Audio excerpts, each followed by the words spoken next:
Welcome to South of Left Field. My name is Jimmy, and as always, the commentary is from a perspective of not being a member of the Democratic Party or the Republican Party.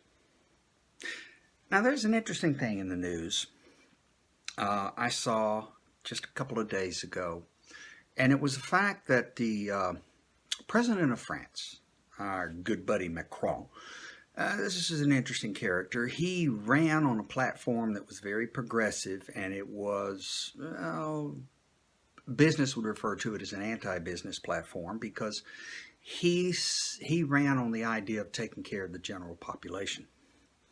Of course, once he got into office, he proved over time that he really was heavily pro-business and set about reforming and passing regulations and things that, following the line of the two main parties here in the United States, the argument that, we have to take care of the business, we have to take care of the wealthy, and they'll take care of you. That's not been working too well for us here in the United States. The upper class here in this country are doing very, very well, and we here in the lower classes are not doing well or actually getting poorer as time goes on.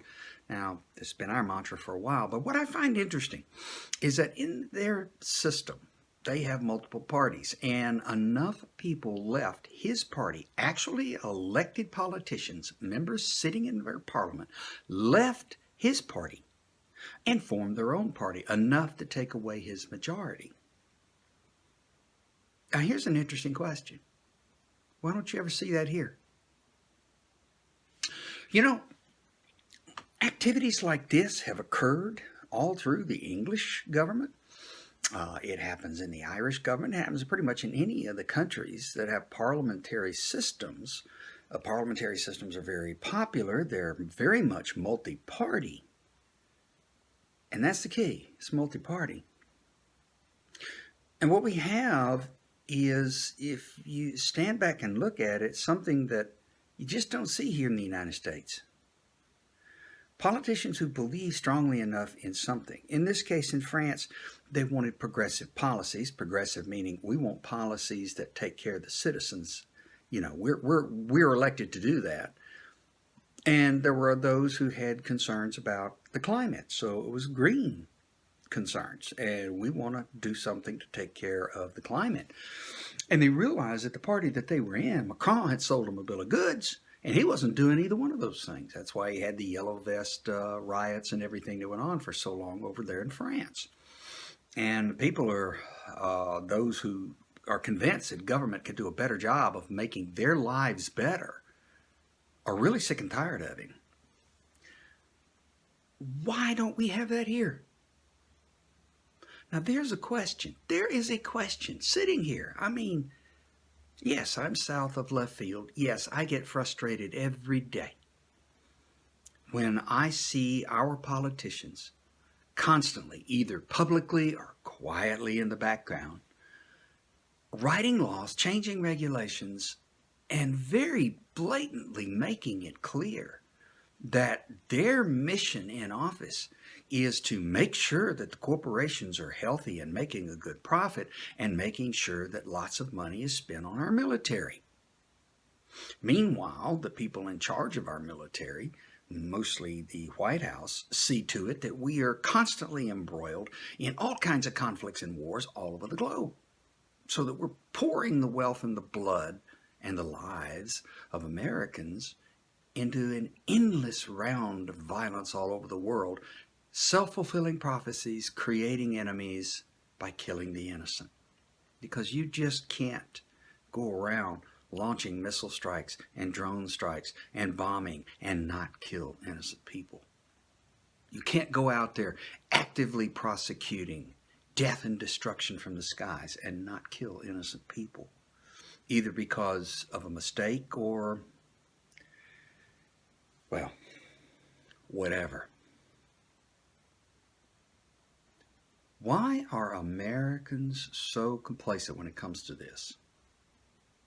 There are people in other countries who really do get involved to the point where they form their own parties. Iceland, a smaller country as it is, they have multiple parties.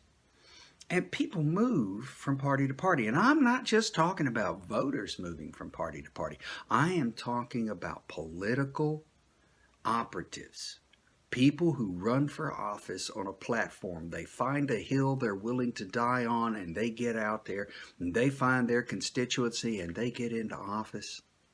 And if they have to change parties to pursue what they ran on, they do it.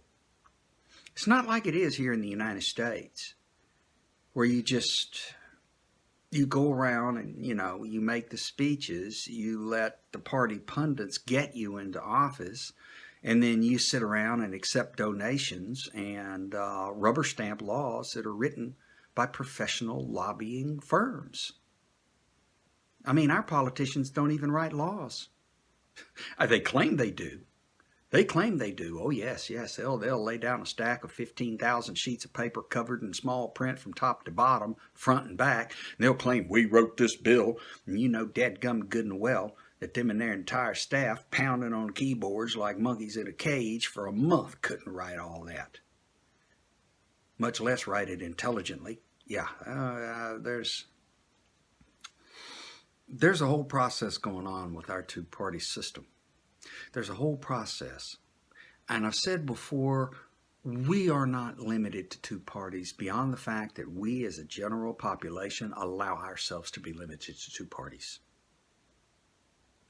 Because it would not be inconceivable for enough Americans to rally behind a third and even a third and fourth organization to the point where the Electoral College is not going to give you a presidency, because nobody can pull the necessary majority in the Electoral College to pull it off. And really, the Electoral College is shot through with the possibilities of abuse, because once an elector is picked to go and cast that vote, there isn't anything on the face of this earth to keep him from voting for whoever he wants to. And the heck with the people that picked him to be the elector. They may pick him to be the elector to say, hey, I want you guys to go, vote for General Bone Spurs. We want to give him a second term in office. And the guy walks up there and says, nope, nope, nope, I'm going to vote for old sleepy Joe Biden over here. I don't care what you people voted me up here to do. They call them faithless electors. And we have them. We have them. And there is no law that says they can't do it. There's nothing that stops them. And we have a few that do it. Yeah, we've got a really crazy system, but what we don't have is enough outrage, and what we don't have is enough people who are willing to really just look at this game that I'm sitting here from south of left field and watching play out day in and day out. There's not enough people who look at that game and get angry enough and say there has to be another path. Now, the place where you can have multiple parties is the House and the Senate. It's the Congress. There's plenty of senators and plenty of representatives to vote for. And you know what? You can have your own group and your own party and organize like, the people up in Maine did. They picked a different way of having their elections. They set themselves up to use ranked choice voting rather than this straight up and down vote till you get a majority and have runoffs. There are so many different ways of doing things. There's so many better ways of doing things. I come back again to the question, why, oh why, oh why? Why don't we have a yellow vest movement here in America?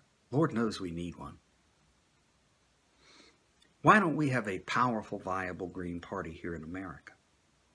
I mean, if there were enough people who cared about global warming, if there were enough people who cared about creating a more egalitarian, that is a more level, less inequality-based life than the one that we have today.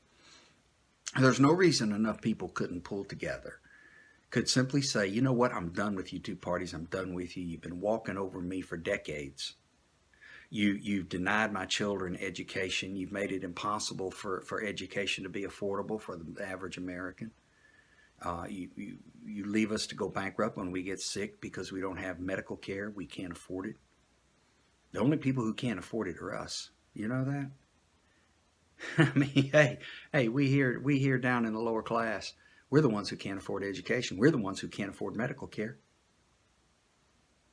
There's enough money in America to provide it. There is clearly enough money in America to provide it. America, the richest country on the face of the earth. You couldn't tell it by looking at our lives, because all that wealth is up there. And here we got a guy who's just yanked hazard pay from his people in their warehouses because he's in a race to be the first person in the world to be a trillionaire. Think about that. A trillionaire. A trillionaire. Is it any wonder so many of us are poor? Is it any wonder so many of us can't afford medical care? Is there any wonder so many of us go bankrupt when we get into a serious situation and have to go to a hospital? Is there any wonder that, our kids have to take on debt for life to make a stab at a college education? Is it any wonder that things are the way they are? So I'm going to put the question back out there again. Why, oh, why, oh, why?